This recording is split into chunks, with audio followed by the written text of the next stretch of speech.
Hello student, स्वागत है आप सभी का हमारी YouTube channel home science diaries में।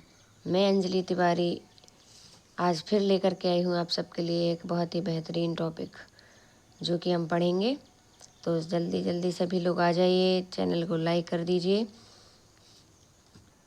सब्सक्राइब कर लीजिएगा। चलिए, गुड मॉर्निंग। चलिए हम स्टार्ट करें अपना टॉपिक बिना किसी टाइम वेस्ट किए हुए, है ना। तो आज का हमारा टॉपिक होगा प्रसार शिक्षा से। प्रसार शिक्षा के टॉपिक है सहभागी ग्रामीण विकास। देखते हैं, ये बहुत ही इम्पोर्टेंट टॉपिक है और कई सारी एग्ज़ाम में पूछा जा चुका है और आगे भी पूछा जा सकता है, तो इसीलिए मैंने इसको यहाँ पे आप सबके लिए लाया है। तो चलिए शुरुआत करेंगे हम अपने टॉपिक की।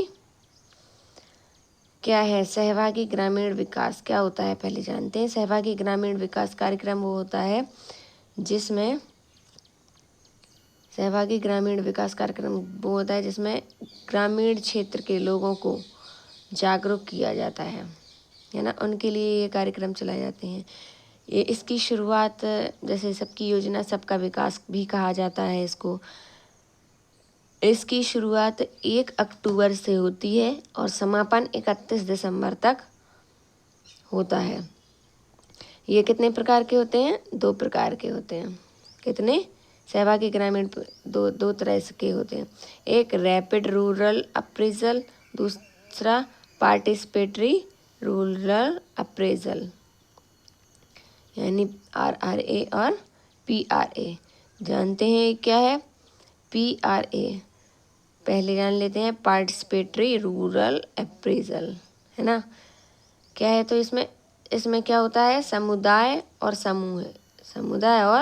समूह दोनों की ही भागीदारी आवश्यक होती है। हम इसमें अकेला व्यक्ति कुछ नहीं कर पाएगा। इसके लिए हमें समुदाय बनाने की आवश्यकता होती है, समूह बनाने की आवश्यकता होती है। समूह के साथ मिलकर काम किया जा सकता है। विश्वसनीय लोगों की इसमें चीज़ें जोड़ी जाती हैं, है ना। तरह तरह के जो भी हम इसमें कार्यक्रम आयोजन करते हैं, एक दूसरे के प्रति भरोसा करते हैं, एक दूसरे के प्रति विश्वास करके ही हम इसको काम को करते हैं। इसमें अगर असफलता भी मिलती है हमें, तो हम उसका भी मूल्यांकन करते हैं। असफलता के बाद भी हम उसका मूल्यांकन करना सीखते हैं, क्योंकि सबसे पहले ऐसा नहीं होता ना कि हम सीधे सीधे कुछ भी काम करें और उस चीज़ में सफल हो जाएं। हमें पहले, अगर हमें सफलता मिलती है तो हमें उस चीज़ से आगे बढ़ने में भी मदद मिलती है ना। तो इस तरह से क्या होता है, समुदाय और समूह की भागीदारी होती है। समूह के साथ हम मिलकर काम करते हैं, विश्वसनीय एक दूसरे के प्रति विश्वास रखते हैं और असफलता का मूल्यांकन करना सीखते हैं। अब देखते हैं इस तकनीक का प्रयोजन क्या है। इस तकनीक का प्रयोजन होता है किसानों को कार्यक्रम नियोजन और क्रियान्वयन का मूल्यांकन आदि के लिए भागीदार बनाना है। तो किसके लिए? किसानों को इसके क्रियान्वयन और मूल्यांकन के लिए भागीदार बनाया जाता है। इसका उद्देश्य क्या है?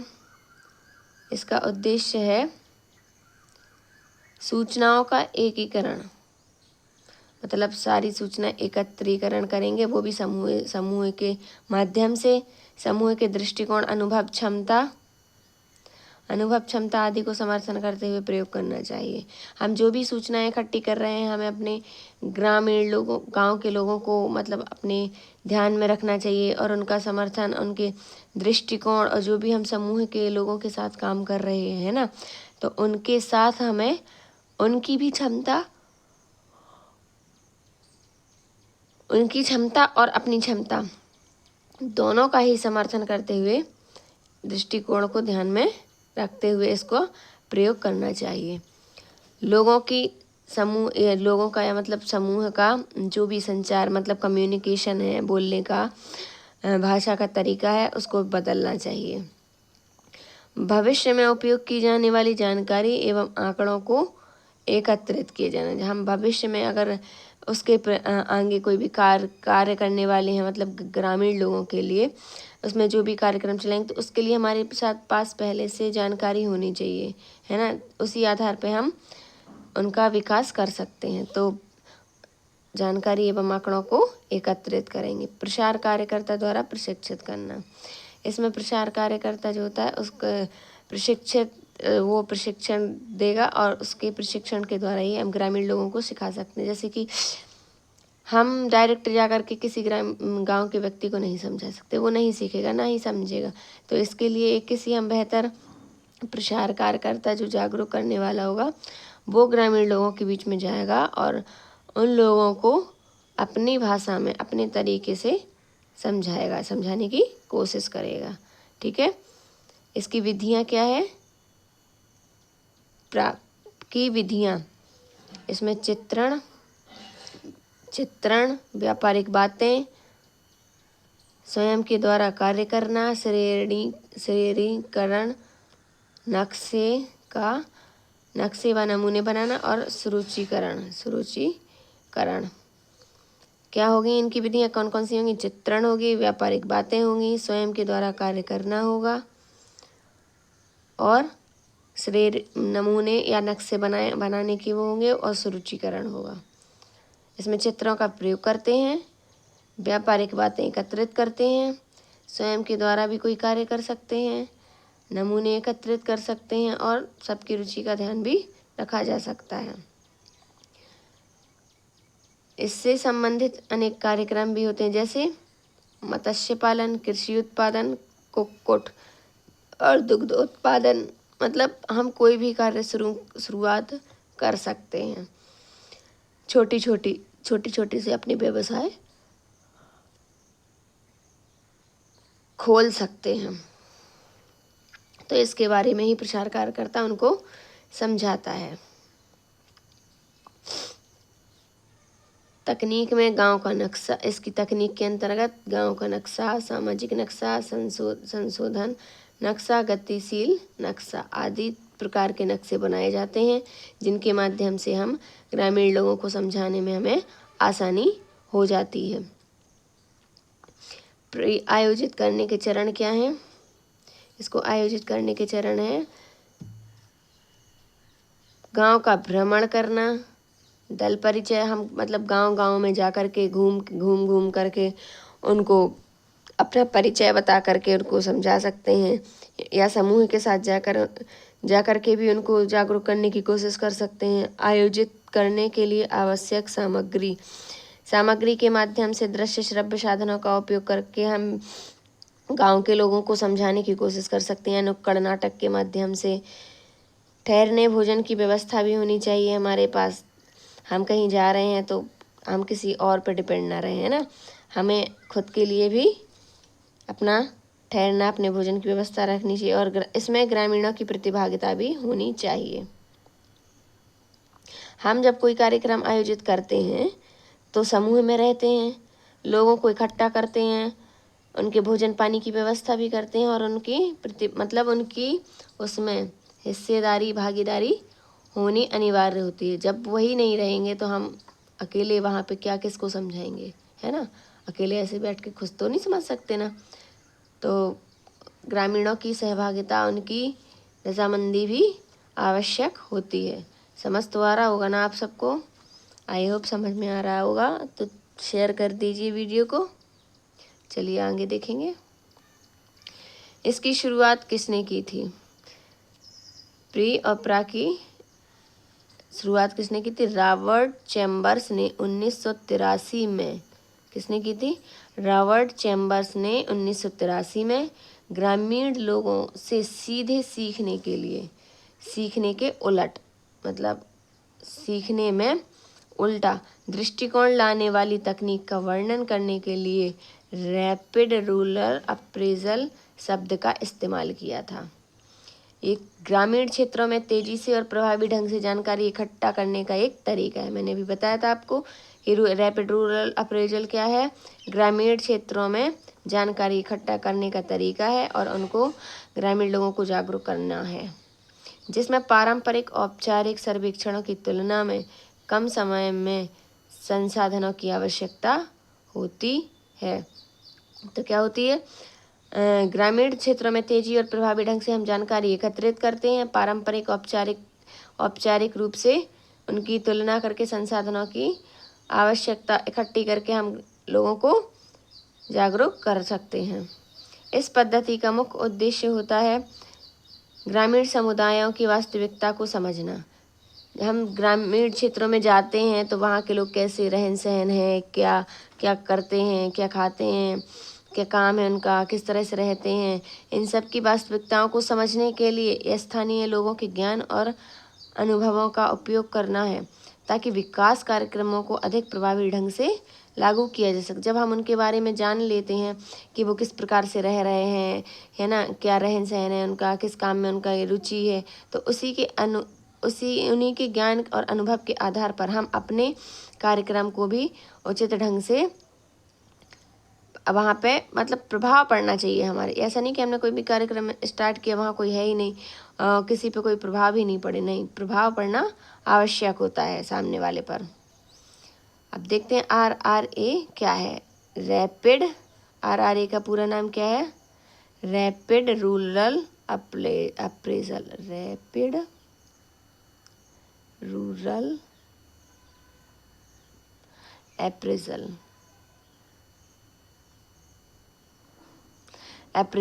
क्या है, रैपिड रूरल अप्रेजल। तो ये क्या है, ये है एक व्यवस्थित लेकिन अर्ध संरचित, जो ग्रामीण क्षेत्रों में सीमित समय और संसाधनों के साथ जल्दी से जानकारी एकत्रित करने के लिए डिजाइन किया गया है। RRA क्या है, एक व्यवस्थित तरीके से अर्ध संरक्षित दृष्टिकोण होता है जो ग्रामीण क्षेत्रों में सीमित समय और संसाधनों के साथ जल्दी से जानकारी एकत्रित करता है। मतलब गांव में कम समय में भी कम संसाधनों के माध्यम से भी ये अपनी जानकारी एकत्रित कर लेता है। तो इसके लिए एक टीम रखी जाती है जिसमें विभिन्न तकनीकों का उपयोग किया जाता है।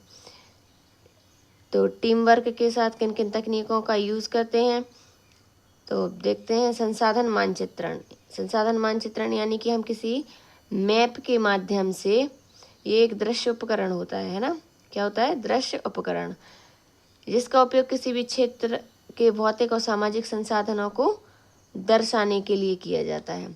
जब हम कहते हैं ना, सामने से देख करके बहुत सी चीज़ों का प्रभाव पड़ता है। जब मैप के माध्यम से हम गांव के लोगों को समझाने की कोशिश करेंगे, उनको जागरूक करने की कोशिश करेंगे, तो उनको समझ में आएगा कि हमें कौन सा काम बेहतर होगा हमारे लिए, है ना। तो उनकी क्षेत्र भौतिक और सामाजिक संसाधनों को दोनों को इसके माध्यम से हम दिखाने की कोशिश करेंगे। नेक्स्ट होगा समस्या वृक्ष।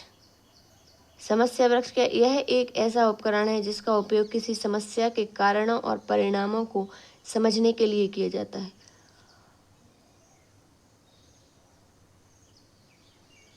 क्या है ये, समस्या का कारण और परिणाम को समझने के लिए किया जाता है। ये ऐसी तकनीक होती है जिसके माध्यम से हम जानते हैं कि कौन क्या समस्या क्या है, ग्रामीण लोगों की समस्या क्या है ना, इसका परिणाम क्या होगा, ये लोग समझेंगे नहीं समझेंगे, इसके बारे में ये समस्या वृक्ष तकनीक का उपयोग किया जाता है। नेक्स्ट होगा मौसमी कैलेंडर। मौसम के अनुसार हम कैलेंडर बना करके उसका उपयोग करके उनको मौसमी परिवर्तनों के बारे में भी दिखा सकते हैं कि बारिश अब होगी, इस समय ये फसल करनी चाहिए, है ना, सर्दी का मौसम ये होगा, रबी की फसल, खरीफ की फसल, किस मौसम में कौन सी चीज़ें उपयोगी होती हैं, कौन सा व्यवसाय अधिक उपयोगी होता है। तो इन सब के बारे में उनको हम मौसमी परिवर्तनों के हिसाब से उनको जानकारियाँ दे सकते हैं। नेक्स्ट होगा बेन आरेख। क्या है बेन आरेख, ये ऐसा उपकरण होता है जिसका उपयोग विभिन्न समूहों या हितधारकों के बीच संबंधों को दर्शाता है। ये जो सामने वाला है और हमारा एक समूह है जो कार्यक्रम संचालन करता है और जो उनमें सहभाग मतलब भागी दार होता है, उन दोनों के ही माध्यम को दर्शाने की कोशिश करने का एक तकनीक है। ठीक है। फोकस समूह चर्चा। नेक्स्ट होगा फोकस समूह चर्चा। हम कोई भी काम में शुरुआत करते हैं तो उनके विचार, उनका विषय, उनके विचार, उनका दृष्टिकोण जानना हमारे लिए आवश्यक होता है। तो हमारा फोकस होना चाहिए उनकी सामूहिक रूप से जो हम चर्चा करते हैं आपस में, उस पर हमारा ज़्यादा ध्यान होना चाहिए। इसके लिए इस तकनीक का यूज़ किया जाता है ताकि हम उनके विचार और दृष्टिकोण को जान सकें।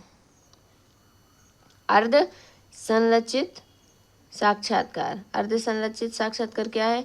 इसका उपयोग लोगों से विशिष्ट प्रश्नों के उत्तर प्राप्त करने के लिए किया जाता है। यानी कि कुछ क्वेश्चंस ऐसे होते हैं जो अपने आप में विशिष्ट होते हैं, किसी पर्टिकुलर एक चीज़ के लिए यूज़ किए जाते हैं। तो इसका उपयोग किसके लिए होता है? विशिष्ट प्रश्नों के उत्तर प्राप्त करने के लिए किया जाता है। किसका उपयोग? अर्ध संरचित साक्षात्कार।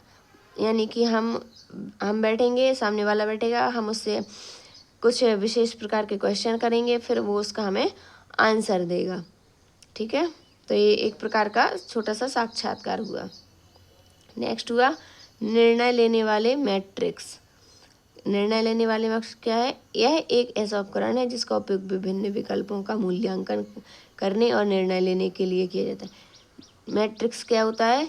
विकल्पों का मूल्यांकन, जो भी हमने कार्य किया है उसका मूल्यांकन करेंगे, फिर उसके बाद हम निर्णय लेंगे कि क्या ये हमारा काम सक्सेस हुआ है, हमने जो भी किया है वो सही हुआ है या नहीं हुआ है। तो उसके लिए हम मूल्यांकन करते हैं। फिर अवलोकन, लास्ट का होगा हमारा अवलोकन। जब इसका उपयोग हम तब करेंगे जब किसी क्षेत्र की गतिविधि का निरीक्षण करना हो, जानकारी एकत्रित करना हो, जब हम घर घर जाएंगे, उनसे बातचीत करेंगे, उनको ऑब्जर्व करेंगे, यानी उनका अवलोकन करेंगे, हम तभी तो उनके बारे में जान पाएंगे और उनकी जानकारी इकट्ठी कर पाएंगे। जैसे कि जनगणना, इसके माध्यम से जनगणना एक विशेष उदाहरण होगा। जब हम उनके घर जाते हैं तो उनका नाम, पता, एड्रेस सब पूछते हैं, फिर उनसे पूछते हैं कहाँ क्या काम करते हैं, कितने सदस्य हैं आपके घर में। उसके हिसाब से हम उनकी पता लगा लेते हैं कि इनके घर में सैलरी का स्रोत क्या है, इनका कार्य क्या है, इनका व्यवसाय क्या है, और इनके घर में कितनी फैमिली मेम्बर हैं, है ना। इन सब का तो क्या मिल जाती है हमें? उससे एक जानकारी मिल जाती है। तभी हम आंकड़े एकत्रित करके दिखा पाते हैं। तो इसके लिए हमें अवलोकन की भी आवश्यकता होती है। Next ranking. इन सभी तकनीकों का उपयोग करके जो भी हम जानकारी इकट्ठी करते हैं उसके बाद हम एक रैंक कि विभिन्न वस्तु या विचारों को रैंक देते हैं। कि मतलब जैसे हम जब किसी होटल में खाना खाने जाते हैं और खाना खा के आते हैं तो लोग पूछते हैं ना कि खाना कैसा था, तो उसके लिए ना एक रेटिंग स्टार देते हैं हम, है ना। कोई किसी ने 3 दिया, किसी ने 5 दिया। अगर हमें खाना अच्छा लगा होगा तो हम फुल रेटिंग देंगे, और हमको खाना अच्छा नहीं लगता तो हम कम रेटिंग देंगे। तो उसी के अकॉर्डिंग लोग, उनका व्यवसाय अच्छा चलता है, मतलब पता चलता है उससे कि ये होटल कितना फेमस है, इसका खाना कितना अच्छा है ना। तो बस ऐसे ही हमारे कार्यों को भी और विचारों को भी रैंक प्रदान करने के लिए इसका यूज़ किया जाता है। इसका उपयोग क्यों किया जाता है? देखते हैं इसका उपयोग क्यों किया जाता है। विभिन्न उद्देश्यों के लिए किया जाता है, जैसे कि ग्रामीण समुदायों की ज़रूरत और समस्याओं की पहचान करना। गांव के लोगों की हम ज़रूरतों को और समस्याओं को पहचानेंगे। समुदायों के साथ प्रभावी ढंग से संवाद करेंगे, मतलब कि उनकी समस्याओं को जानेंगे, उनकी ज़रूरतों को जानेंगे। इसके बाद फिर समूह में रह कर के हम आपस में अपना प्रभावी संवाद कर पाएंगे। यानी संवाद मतलब बातचीत करना। तो हम एक दूसरे से जब बातचीत करेंगे, उनकी समस्याओं को जानेंगे, उनको देखेंगे, उनकी समझेंगे, नई जानकारी प्राप्त होगी हमें उनके बारे में। हम नई नई कल्पनाएं कर सकते हैं, नई नई जानकारी उनको भी दे सकते हैं, है ना। उनको विकास कार्यक्रमों और नियुक्तियों को डिजाइन और कार्यान्वित करना, हम उनको विकास कार्यक्रमों में शामिल कर सकते हैं, उनको जागरूक करके उनको आगे बढ़ा सकते हैं, और उनको सरकार की दी हुई योजनाओं के बारे में भी बता सकते हैं ताकि उसका वो लाभ उठा सकें। समुदायों की आजीविका, जोखिम, कमजोरियों और रणनीतियों का मूल्यांकन करना। उनकी आजीविका क्या है, जोखिम कितने हैं, कमजोरी क्या है, उन सभी रणनीतियों का मूल्यांकन हम आरआरए के माध्यम से करते हैं। अच्छा, आरआरए और पीआरए में क्या अंतर है देखते हैं। इसको हम हिंदी में पारंपरिक ग्रामीण मूल्यांकन भी कहते हैं। पीआरए को क्या कहते हैं? पारंपरिक ग्रामीण मूल्यांकन। इन दोनों में अंतर क्या है? दोनों ही ग्रामीण क्षेत्रों की जानकारी करने के तरीके होते हैं। आरआरए और पीआरए क्या है? दोनों ही ग्रामीण क्षेत्रों में जानकारी एकत्र करने का एक तरीका होता है, लेकिन दोनों के बीच में थोड़ा अंतर है। क्या है अंतर? आरआरए को मुख्य रूप से बाहरी लोगों द्वारा जानकारी एकत्र करने के साधन के रूप में देखा जाता है। किसको? बाहरी लोगों द्वारा जानकारी एकत्रित करने का साधन माना जाता है। और पीआर क्या है? पीआर जो स्थानीय लोगों को सशक्त बनाती है, यानी स्थानीय लोग सक्रिय रूप से भाग लेते हैं। मतलब कि आरआरए ऐसा होता है कि हम गांव में जाते हैं, फिर वहाँ पे जाके जानकारी एकत्रित करते हैं, है ना। और पीआरए क्या है? पीआरए है जो ग्रामीण वहाँ रह रहे हैं, हम उनके बारे में, उनके लोगों को जानते हैं, उनके सक्रिय भागीदारी उनकी देखते हैं, उनकी समझ और ज्ञान को देखते हैं, एक दूसरे से अपना ज्ञान साझा करते हैं, है ना। और आरआरए में बाहरी लोग की अधिक भूमिका होती है। आरआरए क्या है? आरआरए एक उपयोगी उपकरण होता है, एक ऐसा उपकरण होता है जिसका उपयोग ग्रामीण क्षेत्रों में तेजी और व्यवस्थित रूप से जानकारी एकत्रित करने के लिए किया जाता है। यह विकास कार्यक्रम और नीतियों को डिजाइन और कार्यान्वित करता है। क्या करता है? विकास कार्यक्रम और नीतियों को डिजाइन और कार्यान्वित करना है। समूहों की जरूरतों, समस्याओं की पहचान करता है। समुदाय के बीच में प्रभावी ढंग से संवाद करने के लिए उपयोगी होता है। तो लास्ट क्या है? आरआरए का उपयोग होता है ग्रामीण क्षेत्र में जाकर के तेजी से कम समय में ज़्यादा से ज़्यादा जानकारी एकत्रित करना होता है। विकास कार्यक्रमों में ग्रामीणों की सहभागिता लेता है और कार्यक्रमों में समूहों में रहकर उनकी ज़रूरत समस्याओं की पहचान करता है और उनका आपसी तालमेल और आपसी संवाद इन सब के लिए अच्छा उपयोगी होता है। तो आई होप आप सबको ये क्लास समझ में आई हो। नहीं आई होगी तो एक बार फिर से देख लीजिएगा, तो आप सबको समझ आ जाएगा। तो प्री और प्रा दोनों का अंतर आपको समझ आ गया होगा। किसमें? दोनों ही बेसिकली दोनों ही हैं, तो उसके लिए ग्रामीण क्षेत्र के लिए लोगों को जागरूक करने पर एक बाहरी है और एक आंतरिक रूप से जागरूक करती है। तो दोनों का ही समझ आपको आया। और इसकी शुरुआत किसने की थी? रॉबर्ट चैम्बर ने की थी। और पीआरआई इसका पूरा नाम होता है पंचायती राज संस्थाएं, है ना। इनका भी इसमें उपयोगिता होती है। तो आई होप आप सबको समझ आई होगी। तो क्लास को शेयर कर दीजिएगा और सब्सक्राइब कर लीजिएगा मेरे चैनल को, है ना। तब तक के लिए धन्यवाद।